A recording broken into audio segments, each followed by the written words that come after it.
विदा लेकर के। और जब सुदामा अपने नगर में आए तो देखे कि भैया उस समय पर वह नगर जो बंदरपुरी नगर था बदल चुका था, माधवपुरी नगर बदल चुका था।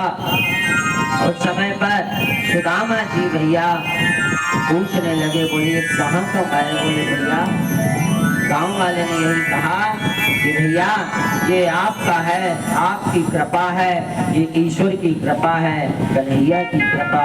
अगर आप न द्वारकापुरी जाते आज सबका महल बनता। इसलिए कभी भी ब्राह्मणों को चाहिए कि कभी भी यही आशीर्वाद देना चाहिए कि सारे राष्ट्र का कल्याण हो, सारे ग्राम का कल्याण हो, बाद में हमारा कल्याण हो। अगर इस तरह से अगर करोगे ना, आशीर्वाद दोगे, वही आशीर्वाद जीवन भर पूरता है। याद रखना, सुदामा जी वहां से आ गए, अपने परिवार से मिले।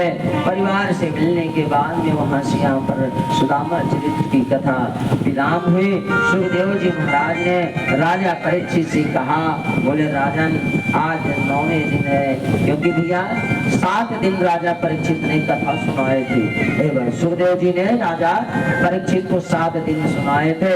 इसलिए जो है हमने 9 दिन की कथा इसलिए रखते हैं कि एक दिन तो पूरा कलश यात्रा में समय निकल जाता है, कहाँ से कथा हो पाएगी, नहीं होती। और एक आखिरी दिन हवन पूजन ये इसमें निकल जाता है, कहाँ से कथा हो पाएगी।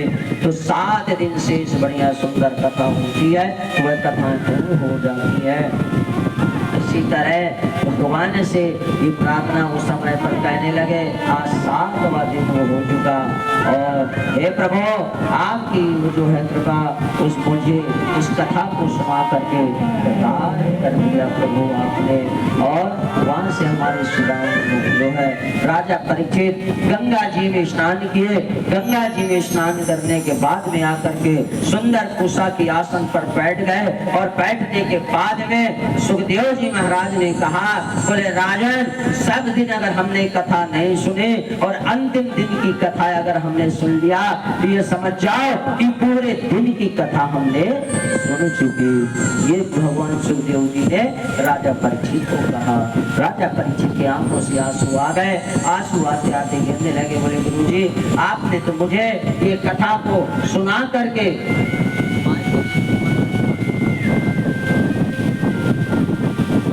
तो उस समय पर कहने लगे, बोले महाराज जी आपने तो हमें बहुत सुंदर कथा सुनाई। प्रभु मुझे जो श्राप लगा था, मुझे तो ये एहसास हो रहा है कि जो श्राप अगर लगा, श्राप न लगता तो आज मैं इस मार्ग में न चल पाता। आज मैं राज्य गद्दी में बैठ करके राज का अहम करते रहता हूँ। इस समय उसी क्षण सुखदेव जी ने सुंदर कथा बताए और बोले आज आपका परम धाम जाने का समय हुआ है। उसी रात पर यहाँ पर राजा परीक्षित ने भागवत की पूजा करी, पोथी की पूजा करी और राजा परीक्षित की आंखों से आंसू आने लगे। और उसी समय पर राजा परीक्षित बैठे और बैठने के बाद में कथा प्रारंभ हुई। जब कथा प्रारंभ हुई ना तो राजा परीक्षित के आंखों से आंसू आने लगे। राजा परीक्षित ने कहा, बोले प्रभु आपने मुझे जीवन में यह भक्ति का मार्ग मुझे बताया प्रभु, और भक्ति का मार्ग बताते बताते प्रभु आपने मुझे कृतार्थ कर दिया।